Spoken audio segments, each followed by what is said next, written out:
अल्लाह कहना मेरे नाल सुलह कर लो। ओ बाबा की रौला पाई जाना, की कही जाना?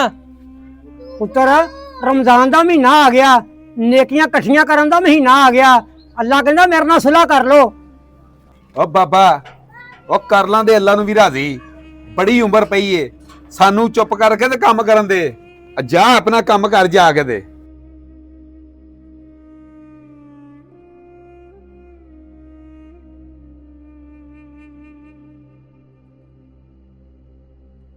पुत्र पुत्र अल्लाह नाल सुलह कर लो, अज वेला हैगा, अल्लाह नाल सुलह कर लो। बाबा किंज दियां गल्लां करदा, ओ अल्लाह दी ते सारे नाल ही सुलह वा, नाले असीं मुसलमान आ, सानू सब पता वा। मेरा हुण मकान बनन दिया, अंदर मिस्त्री लग्या, तू जा इथों।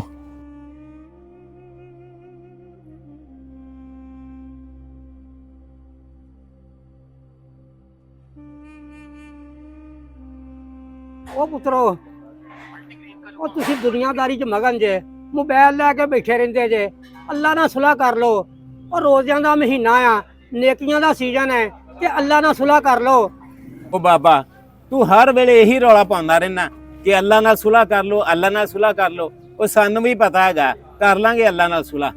ओ जा यार, एवें साडा दिमाग ना खराब कर, चल चला जा इथों जा।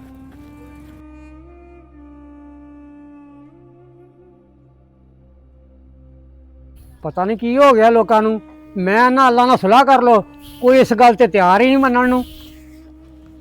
ओ पुत्र मैं ना अल्लाह नाल सुलह कर लो, अज वक्त है अल्लाह नाल सुलह करन दा, ये वक्त लंघ गया तो फिर हथ नहीं आउणा। पता नहीं कित्थों आए ने पागल सवेरे सवेरे उठ के।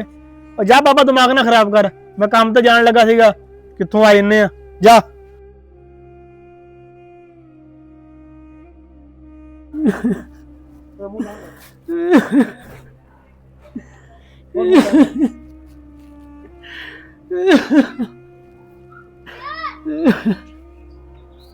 बाबा की गल है, किसे कुछ आख्या ही इत्थे बह के रोई जाना? नहीं पुत्र आख्या तो किसे नहीं कुछ, मैं बंदे नूं आख्या अल्लाह नाल सुलह कर लो। बाबा फिर कोई गल बनी? नहीं पुत्र कोई मनण नूं तैयार ही नहीं, वो तो सुलह करदा पर ये नहीं मनदे।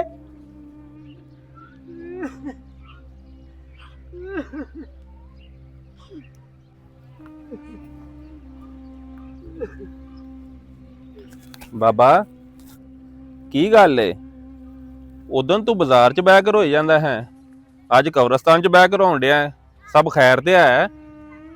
पुत्र मामला उदन वाला ही है। बाबा फिर कोई गल बनी? पुत्र उदन अल्लाह मनदा सी ते जेड़े बंदे दुनिया दे सी वो नहीं सी मनदे। अज जेड़े फौत हो गए ने ये मनदे आ ते अज अल्लाह नहीं मनदा। जिंदियां जिंदियां सुलह अल्लाह ना कर लो, मुड़ के वक्त हथ नहीं आउणा।